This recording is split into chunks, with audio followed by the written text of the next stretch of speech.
एक गांव में एक किसान अपने दुखों से दुखी था। किसी ने उस किसान को बताया कि तुम अपने दुखों के सभी समाधान के लिए बुद्ध की शरण में जाओ, वहाँ बुद्ध सभी सौ दुखों का समाधान कर देंगे। ये सुनकर वह किसान बुद्ध की शरण में चल पड़ा। जैसे कि हम सभी के जीवन में होता है, वैसे वह किसान भी अनेक कठिनाइयों का सामना कर रहा था। उसे लगा कि बुद्ध उसे कठिनाइयों से निकाल लेंगे, कोई उपाय बता देंगे। वह बुद्ध के पास पहुंचा और उसने बुद्ध से कहा कि हे बुद्ध, मैं एक किसान हूँ, मैं खेती करता हूँ, लेकिन कभी भी वर्षा पर्याप्त नहीं होती और मेरी फसल बर्बाद हो जाती है। पिछले साल भी मेरे पास खाने को कुछ नहीं था और इस साल जब मैंने फसल बोई तो इस बार बहुत अधिक वर्षा हुई, जिसके कारण मेरे फसल की क्षति हुई। अभी भी मेरे पास खाने को पर्याप्त नहीं है।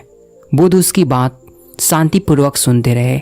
किसान ने कहा, मैं विवाहित हूँ, मेरी पत्नी मेरा ध्यान रखती है, मैं उससे प्रेम करता हूँ, लेकिन कभी कभी वह मुझे परेशान भी कर देती है। कभी मुझे लगता है कि मैं उससे बोर हो गया हूँ और कभी मुझे लगता है कि अगर वह मेरे जीवन में ना होती तो अच्छा होता। मेरे बच्चे भी हैं, वो भले हैं, पर कभी कभी मेरी वह अवज्ञा कर देते हैं और तो और वो मेरी बात तक नहीं मानते। मुझे ऐसा लगता है कि वो मेरे बच्चे ही ना हो। किसान ऐसी ही बातें बुद्ध से करता गया और अपने एक एक करके सभी कठिनाइयों को उसने बुद्ध को बताया। उसके जीवन में बहुत सारी समस्या थी। बुद्ध ध्यानपूर्वक उसकी इन समस्याओं को सुनते गए। बुद्ध ने बीच में एक शब्द न कहा और वह बताता चला गया। आखिरकार बताते बताते उसके पास बताने के लिए कोई और अधिक समस्या ना बची।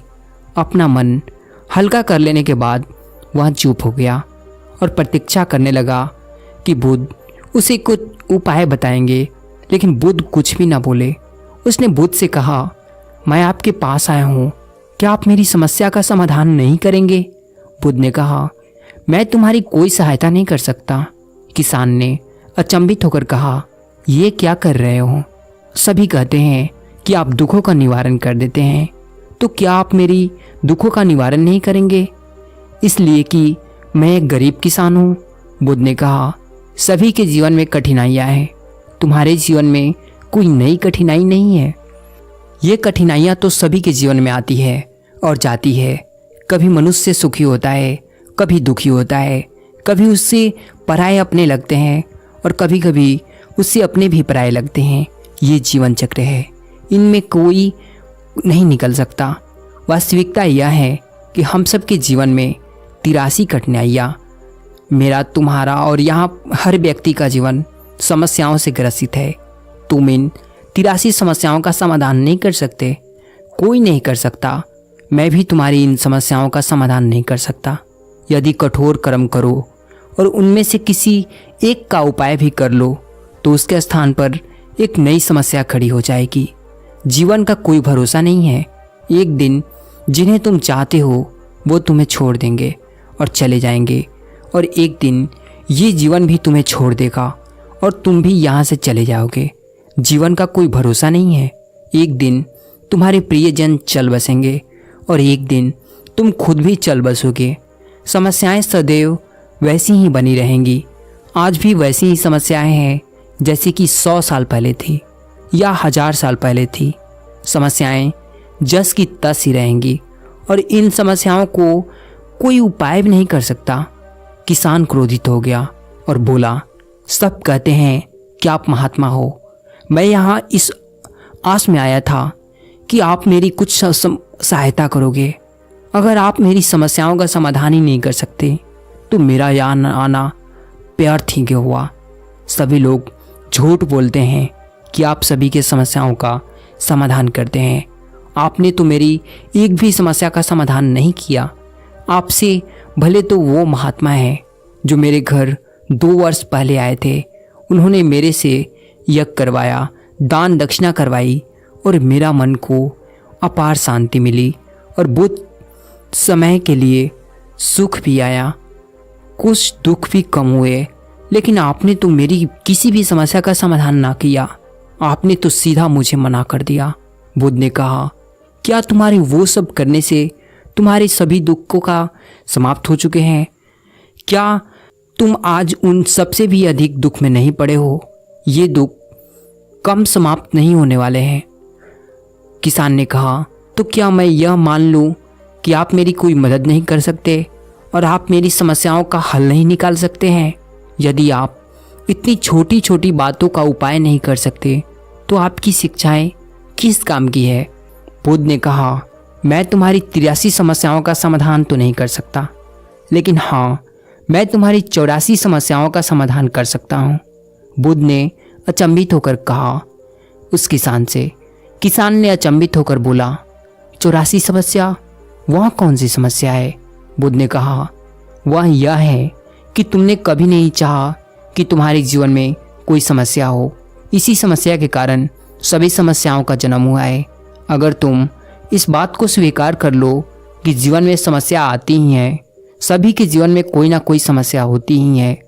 तुम सोचते हो कि तुम इस दुनिया में सबसे ज़्यादा दुखी हो और तुम्हारे जितना कोई और दुखी नहीं है, तो अपने आसपास देखो कि जितने लोग तुम्हारे आसपास हैं, क्या वो तुमसे कम दुखी हैं?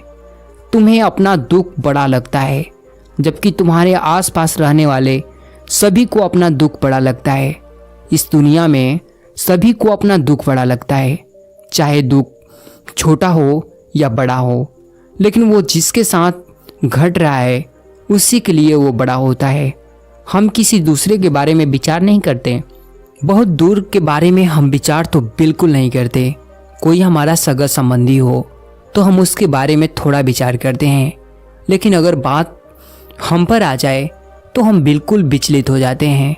अपने जीवन में कोई समस्या ना होने पर या सुख होने पर हम दूसरों को उपदेश देते हैं, और वैसे करो तो तुम्हारे जीवन में सुख आएगा। तो तुम इतना क्यों दुख करते हो? दुख आता है और चला जाता है, लेकिन जब यही घटना हमारे जीवन में घटती है तो हमें ये बातें समझ में नहीं आती। हम सिर्फ अपने दुख से दुखी होते हैं। तो यही है वो 84 समस्या कि तुम ये चाहते हो कि तुम्हारे जीवन में कोई समस्या ना हो। यही इन समस्याओं की असली जड़ है। अगर तुम ध्यानपूर्वक देखोगे और समझोगे कि जीवन दुखों से और सुखों से हर प्रकार से भरा हुआ है, इसको तुम कभी नहीं बदल सकते। अगर तुम ये चाहते हो कि तुम्हारा जीवन हमेशा खुशी हो, सुखी सुखी बीते और सुख से तुम रहो, तो ये भी संभव नहीं। और अगर तुम चाहते हो कि तुम्हारा जीवन हमेशा दुखों से भरा रहे, तो ये भी संभव नहीं है।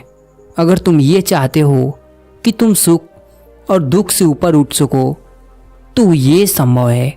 सुख और दुख को हम अपने आने से तो रोक नहीं सकते, लेकिन सुख और दुख का हम पे कोई प्रभाव ना हो, ऐसी व्यवस्था हम कर ही सकते हैं। तो मैं तुम्हारी 84वीं समस्या का समाधान कर सकता हूँ, बाकी 83वीं समस्या का समाधान हमारे हाथ में नहीं है।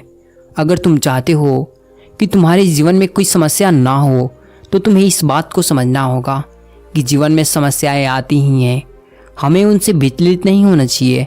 वह किसान बुद्ध के चरणों में गिर पड़ा और बोला, हे बुद्ध, इतनी छोटी सी बात मैं आज तक समझ ना पाया। आपने इतनी छोटी सी बात में सरल शब्दों में मुझे समझा दिया। इसके लिए मैं आपका बहुत बहुत आभारी हूँ। अब मैं अपने जीवन को पूर्ण रूप से जीऊँगा और कभी सुखी और दुख के फेर में पड़कर कभी अपना जीवन बर्बाद नहीं करूँगा। मुझे लगता है कि आप जीवन में इन सब चीज़ों से ज़रूर कुछ सीखे होंगे। तो इस वीडियो को एक लाइक करके अपने प्रियजनों के साथ शेयर ज़रूर करिएगा। धन्यवाद।